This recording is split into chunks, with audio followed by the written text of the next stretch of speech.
Imagine por um momento que, em vez de Itachi Uchiha, fosse Jesus quem estivesse diante da decisão mais difícil da história do clã Uchiha. Uma guerra civil estava prestes a começar. De um lado, a Vila da Folha, e do outro, o clã Uchiha. Milhares de vidas poderiam ser perdidas. O futuro do mundo ninja estava em risco. Mas será que Jesus teria feito a mesma escolha que Itachi? Será que ele teria sacrificado um clã inteiro para evitar uma guerra, ou encontraria outro caminho? Hoje vamos analisar essa questão usando os ensinamentos de Jesus e os acontecimentos de Naruto para descobrir o que poderia ter acontecido se Jesus estivesse no lugar de Itachi Uchiha. Antes de responder essa pergunta, precisamos entender o problema. O clã Uchiha estava insatisfeito com a forma que era tratado pela Vila da Folha. Depois do ataque da Raposa de 9 Caudas, muitos líderes passaram a desconfiar dos Uchihas. Com o passar dos anos, a tensão aumentou. O clã começou a planejar um golpe de estado. A liderança da vila acreditava que, se o golpe acontecesse, uma guerra civil começaria. E uma guerra dentro da Folha poderia desencadear um conflito entre todas as grandes nações ninjas. Itachi ficou preso entre dois lados. Ele amava sua família, mas também amava muito a vila. Então recebeu uma missão impossível: eliminar seu próprio clã para impedir uma guerra muito maior. Foi uma escolha baseada na lógica do menor dano possível. Mas será que Jesus veria a situação da mesma forma? Muitas pessoas resumem a história dos Uchihas dizendo que eles queriam tomar o poder da vila, mas a situação era muito mais complexa do que isso. Durante anos, o clã Uchiha foi sendo afastado dos centros de decisão da Vila da Folha. Eles eram uma das famílias fundadoras da vila. Madara Uchiha e Hashirama Senju ajudaram a construir aquele lugar desde o início, e os Uchiha sendo descartados assim, com certeza foi uma grande injustiça. Mesmo assim, com o passar do tempo, muitos Uchihas começaram a acreditar que estavam sendo tratados como cidadãos de segunda classe. Após o ataque da Raposa de 9 Caudas, a desconfiança aumentou ainda mais. Embora não existissem provas concretas contra o clã inteiro, muitos líderes suspeitavam dos Uchihas por causa da ligação histórica entre o Sharingan e a Kurama. Isso criou um ambiente muito perigoso, desconfiança pra lá e desconfiança pra cá. De um lado, os líderes da vila tinham medo dos Uchihas, e do outro, os Uchihas acreditavam que estavam sendo perseguidos.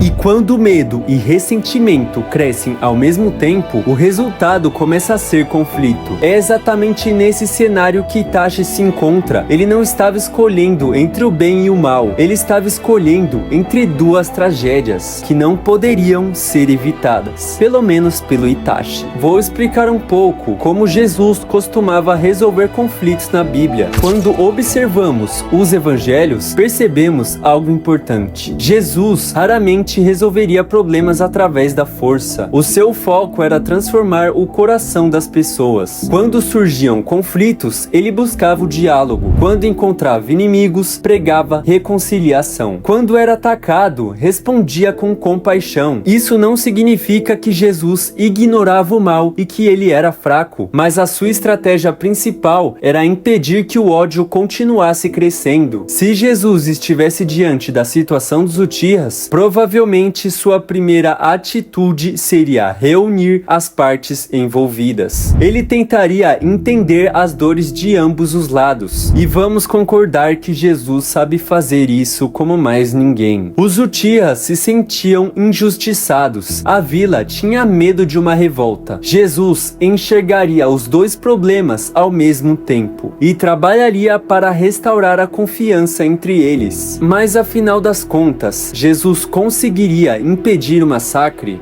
Muito provavelmente sim, porque o massacre aconteceu principalmente por muita falta de diálogo verdadeiro. Tudo ficou ali muito subentendido. Os líderes da vila não confiaram nos Uchihas, e os Uchihas não confiaram nos líderes da Folha, e cada lado passou a enxergar o outro como inimigo. Jesus costumava quebrar exatamente esse tipo de barreira. Ele conversava com pessoas rejeitadas, conversava com rivais, conversava com aqueles que ninguém queria ouvir, e no lugar de Itachi, ele provavelmente tentaria criar uma reconciliação destruição antes que o conflito chegasse ao ponto sem retorno. Ao invés de eliminar o clã, buscaria convencer seus líderes a abandonar o golpe e, ao mesmo tempo, confrontaria os líderes da vila sobre a forma como estavam tratando os Uchihas. Seu objetivo seria remover a raiz do problema, a injustiça, a desconfiança e o medo. Porque quando essas coisas desaparecem, a guerra perde sua força. Sim, rapaziada, Jesus foi o maior ícone de herói e salvador de todos os tempos, de todas as histórias e de tudo que já existiu. Então, se você acredita em Jesus como eu, deixa o seu like, se inscreve no canal e ative as notificações. Porque se sair desse vídeo com sua inscrição desativada, provavelmente, e eu tenho certeza que nunca mais vai encontrar esse canal na sua vida.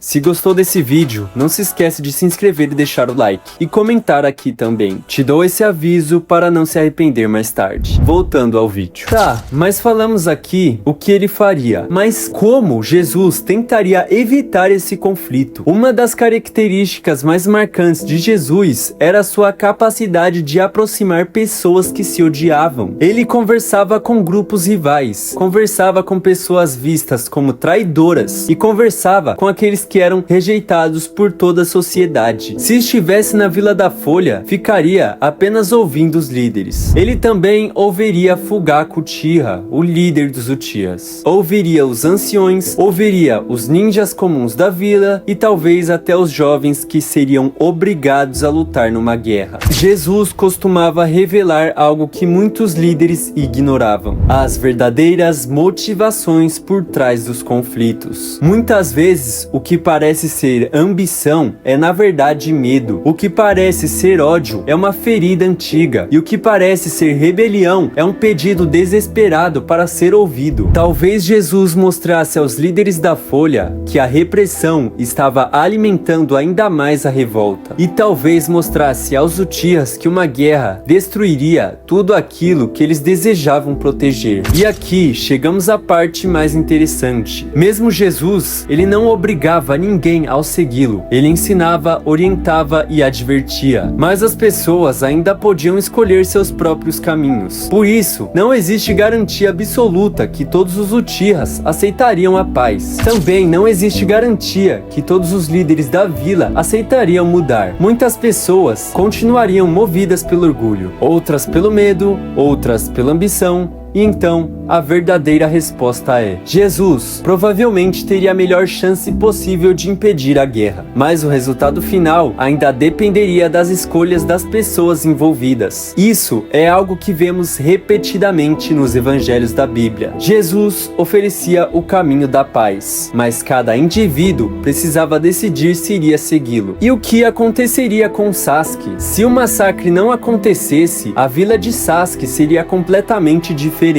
Ele cresceria ao lado da família, não desenvolveria o desejo de vingança que definiu sua história, não passaria anos consumido pelo ódio e talvez nunca abandonasse a Vila da Folha. Na prática, impedir o massacre poderia alterar quase todos os eventos principais de Naruto. Muitas tragédias que aconteceram depois nasceram justamente daquela noite. Ao salvar o clã Uchiha, Jesus estaria salvando também o futuro de Sasuke e possivelmente mudando o destino de toda uma geração seguinte. Um futuro completamente diferente. Imagine por um momento que a reconciliação tivesse funcionado. Imagine que o golpe fosse cancelado. Imagine que o clã Uchiha permanecesse vivo. Sasuke cresceria ao lado dos seus pais. Itachi continuaria sendo um herói da vila e talvez futuramente o ninja mais forte que já pisou na terra. Naruto encontraria um Sasuke muito diferente daquele que o conhecemos. Talvez nunca existisse a busca por vingança. Talvez Orochimaru nunca conseguisse manipular Sasuke. Talvez a quarta grande guerra ninja acontecesse de forma completamente diferente. Uma única decisão poderia alterar o destino de milhares de pessoas. E talvez seja justamente isso que torna a história de Itachi tão fascinante. Ela nos faz perguntar se existiria outro caminho. E quando pensamos em Jesus ocupando aquele lugar, a resposta mais provável é que ele passaria cada segundo segundo, procurando esse outro caminho antes de aceitar qualquer sacrifício. A conclusão é, então, afinal, o que Jesus faria no lugar de Itachi? Tudo indica que ele não escolheria o massacre. Seu foco seria na reconciliação, diálogo, perdão e justiça, e restauração da confiança entre os dois lados. Jesus provavelmente tentaria impedir a guerra antes que ela começasse, atacaria as causas do conflito em vez de eliminar pessoas envolvidas. E aí, será que ele conseguiria? As chances seriam grandes, mas o resultado final ainda dependeria das decisões humanas. Não depende só dele, mesmo ele sendo Jesus. Porque a paz não acontece apenas quando existe alguém disposto a oferecê-lo. Ela acontece também quando as pessoas estão dispostas a aceitá-la. E também essa seja a maior lição dessa história. O verdadeiro inimigo nunca foi apenas um clã ou uma vila. O verdadeiro inimigo era o ciclo de medo, o ciclo de ódio e a desconfiança e o ódio que separava as pessoas. Esse é exatamente o tipo de guerra que Jesus sempre procurou vencer. E também, se fosse preciso, ele daria sua própria vida para defender, ajudar e não matar pessoas inocentes, igual ele fez por nós. Obrigado por assistir. Agora eu quero saber sua opinião aqui embaixo. Você acha que Jesus conseguiria impedir o massacre dos Uchihas? Ou acredita que o conflito já tinha chegado longe demais para ser resolvido? Deixe a sua resposta aqui nos comentários e eu vou ficando por aqui. O Nick aqui. Falou!